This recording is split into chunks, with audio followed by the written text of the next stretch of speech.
not his attention been diverted to his plan to enter aviation. P. T. Barnum. With Jenny Lind, he wagered his fortune on his ability to draw great numbers of middle-class Americans to a form of entertainment to which they were unaccustomed. While willing to stake great sums of money on the success of ventures in his own line of business, he frequently carried caution to an extreme in making other investments outside of his expertise. Walt Disney. His economic style, frugality in day-to-day matters, willingness to plunge on his own ideas. Bill Durant. Even those who did not always agree with his methods called him a genius, though they also sometimes called him a dictator and a gambler. He was all three. He was one hell of a gambler. To this day, I don't know how he was able to handle it financially, but he did it. I felt confident, because of the hazardous nature of the automobile business, that if money in sufficient quantity could be obtained, a reasonable number of good companies could be induced to sell out or become members of a central organization that would provide engineering and patent protection and minimize the hazards which were constantly developing.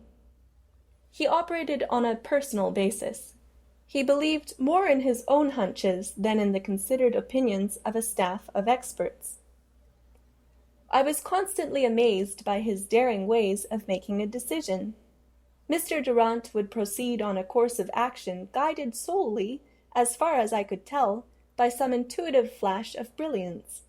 He never felt obliged to make an engineering hunt for facts, yet at times he was astoundingly correct in his judgments. John D. Rockefeller. I had worn out the knees of my pants these days begging for credit. He went to bed wondering how he was going to repay a large sum he had borrowed, and awoke wondering where he was going to borrow more.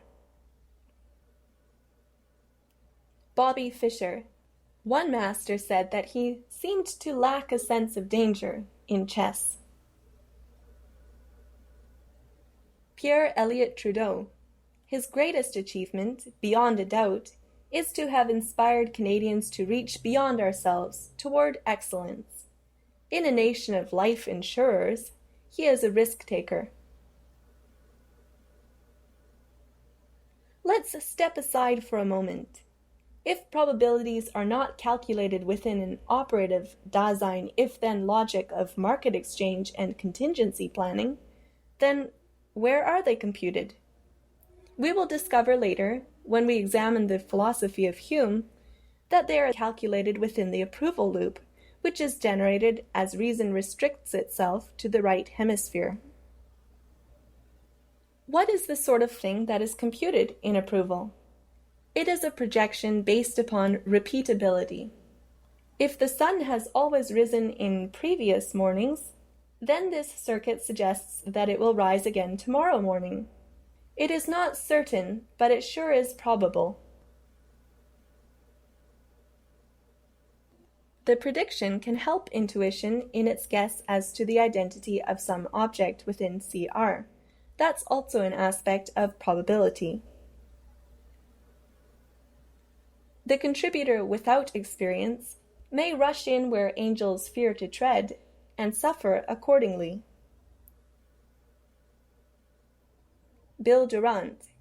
Kaufman said in 1927 that had Durant not become involved in the stock market, he would have then been worth $500 million and still be in charge of the corporation. But Durant had not created this empire by being prudent or practical or by listening to others. He had been daring, impulsive, erratic. He won big and he lost big. But on balance, he created what has become the largest industrial corporation in history. His lawyer. After Billy left Durant Dort for Buick, there were always too many yes-men around him for his own good. Dort and Nash and Aldrich and the rest of them in Durant Dort could bring Billy down to earth. Away from them, he just soared, high, wide, and handsome. P.T. Barnum. At 30, all his business ventures had failed or been given up. William O. Douglas. He lost most of his meager savings in a speculative insurance venture and soon abandoned the insurance business altogether. The contributor who learns from his mistakes and those of others begins to calculate risks more accurately. Charles Lindbergh.